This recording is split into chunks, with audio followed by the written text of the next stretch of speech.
Moed Katan Daf Chav Gimel touches on a number of topics in the sugya of the halachos of Avelos, of mourning. We'll begin with the last few lines on Daf Chav Beis, where we'll discuss the halacha of mourning for a Rebbe, a leader of a generation, or a head of the court, head of the Beis Din. The Gemara will compare them. The Gemara will then go on to the halachos of how Avelos ends when it has decreasing severity. Gemara will then talk about someone who lost his wife and the halachos of remarrying. Gemara will talk about the halachos of Avelos on Shabbos. Are there any halachos of Avelos or Shabbos? And there are machlokes on that subject. And as part of that machlokes, the Gemara will also speak about eating in front of the nifter, in front of the mace. So the Gemara begins discussing the difference between a chacham, an av beis din, and a nasi. Chacham being any great Talmud Chacham, more than just a regular Talmud Chacham. It's talking about someone that is one's own Rebbe or is a Rebbe of all.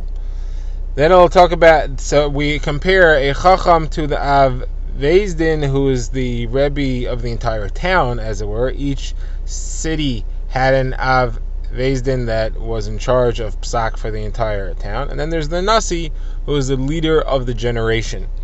So the Gemara says, first of all, as far as halacha of cholitz, which means to tear kriya and stick one's arm out through the kriya, which reveals the shoulder. So for a chacham, one reveals the right shoulder, and for an av beis din, one reveals the left shoulder. Left shoulder is considered to be more avelos because the cloak was generally worn primarily over the left shoulder. Now for the nasi, who's the leader of the entire generation, one reveals both shoulders. Now, as far as what happens to his yeshiva, to the beis medrash, so the Gemara quotes a brisa, says when a chacham passes away, his own beis medrash goes into mourning and therefore cancels in-person learning. When the av beis din passes away, all the batei medrash in the town cancel learning in the yeshiva. Some still go and learn at home or in small groups, but in the yeshiva they do not.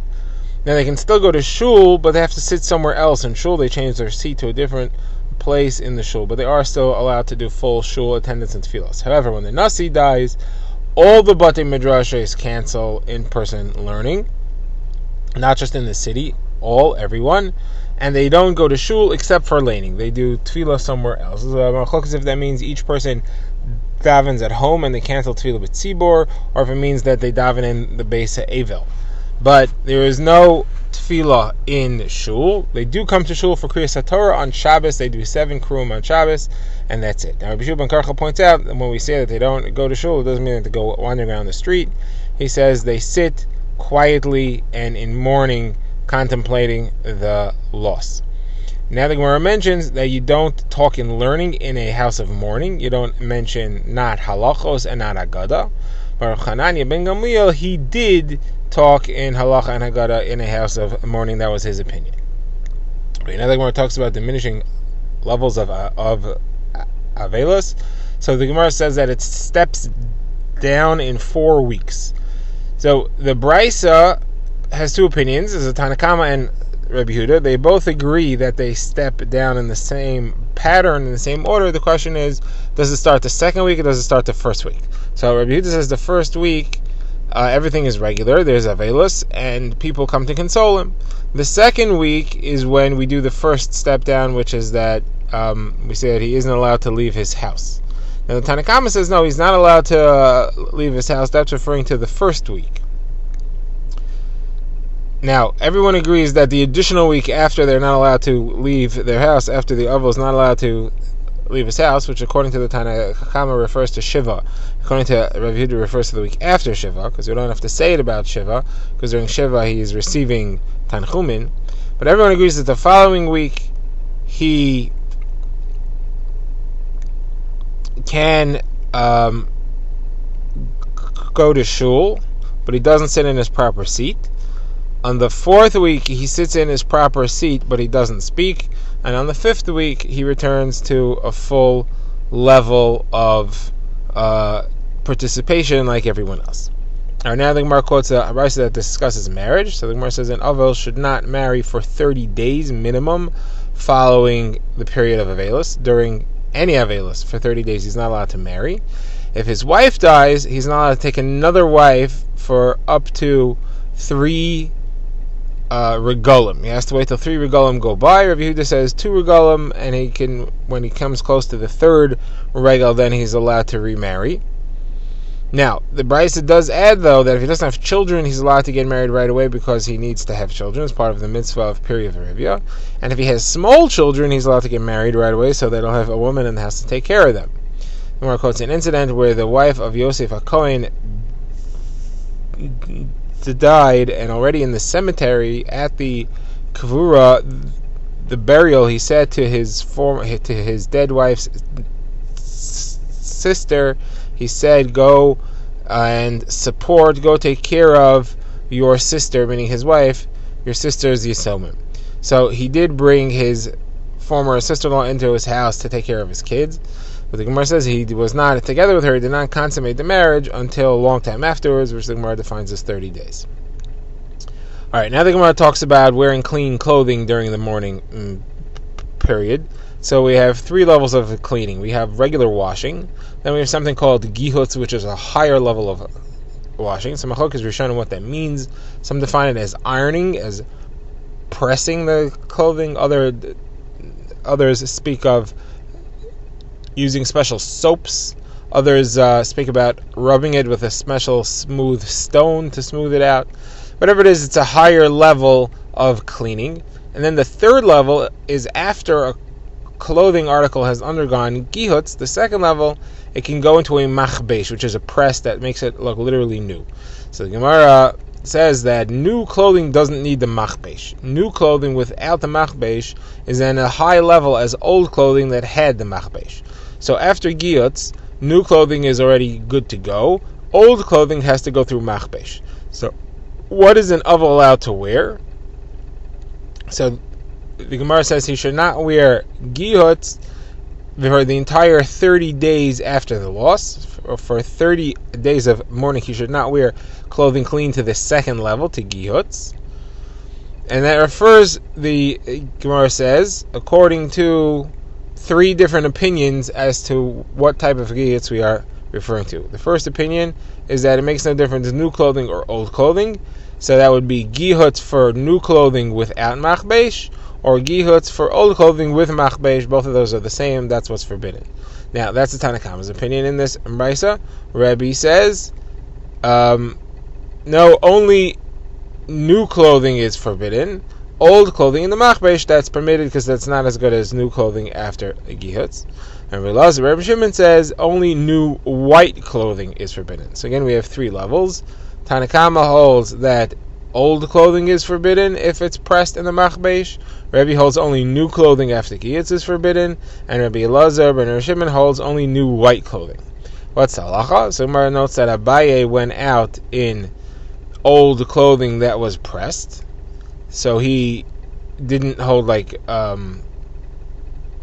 he held like Rabbi, that it's only new clothing that's a problem. Rava went out with red new clothing that was pressed. He held that it was only white that was a problem, and he was going like Rav Elazar ben Rav Shimon.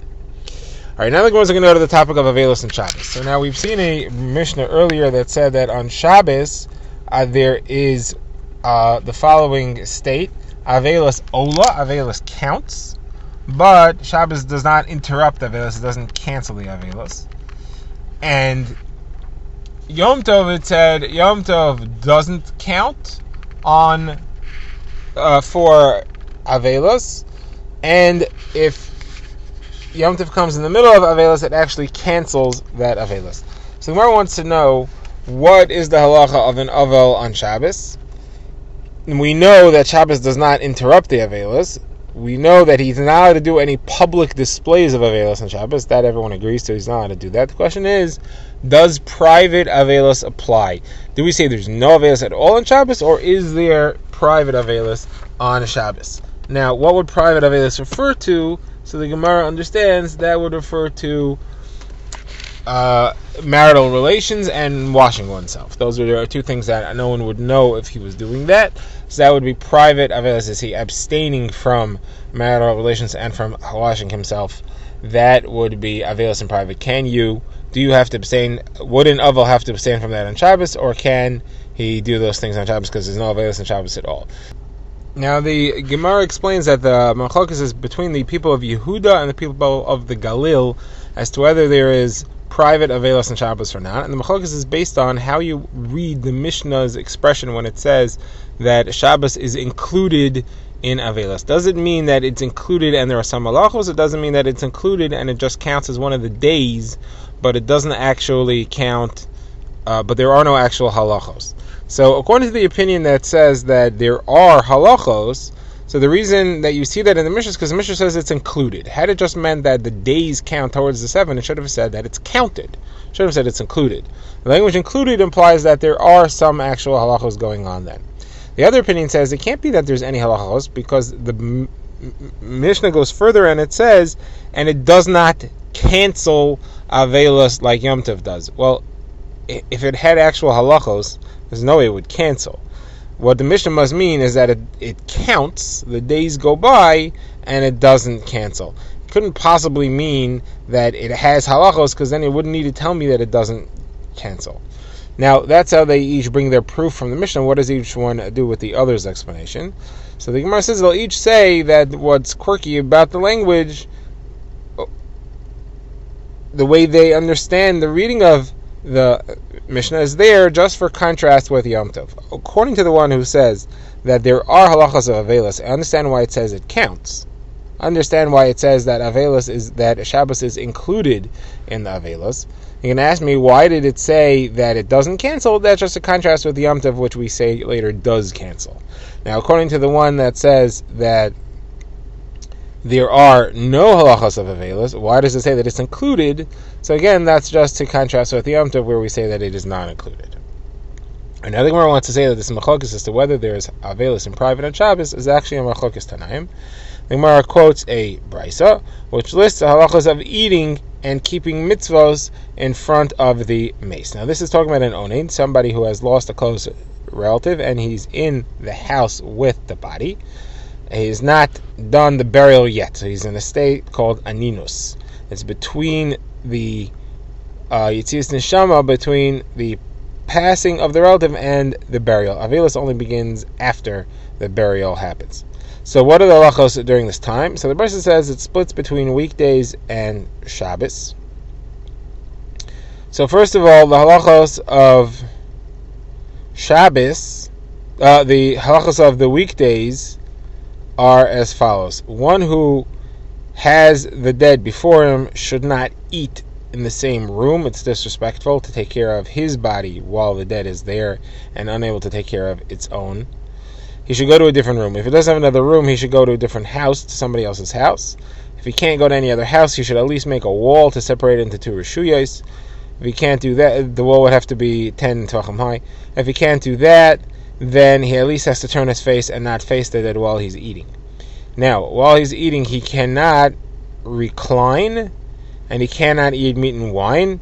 He cannot say Berachas Hamazon, and all these other halachas will be because he is not chayav in mitzvos. He's pater from all the mitzvos asay, the positive commandments, while he's an onim, because he's supposed to be taking care of the dead. So he cannot say a bracha before. He doesn't say Berachas Hamazon. They cannot say a bracha for him. They can't include him in his zimun. Doesn't say Kriyishma. Doesn't say Shemon Esrei. Doesn't put on tefillin. And he doesn't do any of the mitzvahs that say that it says in the Torah. That's all during the weekday. Now on Shabbos, he doesn't have a list plurim because he can't do anything with the burial on Shabbos. Nothing you can do. And therefore, he's not considered to be actively involved in the kavura. And therefore, although the same halachos apply as far as not eating in front of it, he is allowed to lean while he eats. He is allowed to eat meat and drink wine. He's allowed to say bracha, allowed to say brachas hamazon, allowed to be included in the zimun. He is chayav in Kriyishma and Shemon Esrei and all the other mitzvahs that it says in the Torah. That's all the Tanakama. Rabbi Gamliel adds one line. He says, since he's obligated in all these mitzvahs, he's obligated in other ones as well. Now, what does that mean? So Rav Yochanan explains that it means to say that he's obligated in the private mitzvahs of being together with one's wife. So now the Gemara says, so that would seem to be a machlokes between the Tanakama and Rabbi Gamliel. Tanakama says he's not obligated to be together with his wife, and Rabbi Gamliel says he is. There you have it, machlokes, as to whether or not private avelos exists on Shabbos. The Gemara says no. This is talking about an onain. An onain and an avel are not the same thing, and both opinions may say otherwise for aninus and for avelis. So, for example, the opinion that says that he's not supposed to be together with his wife while he's in onain, that might be because the dead's in front of him, and he's still in a very strong period of mourning. During avelis, when he's not in such strong mourning, it could be that he would be allowed to. And the other opinion could say the other way. It could say that avelis begins at the kfura. That's when the laws of avelis begin. Aninus beforehand is not avelis, and therefore he's allowed to be together with his wife at that point, but not once he becomes an avel.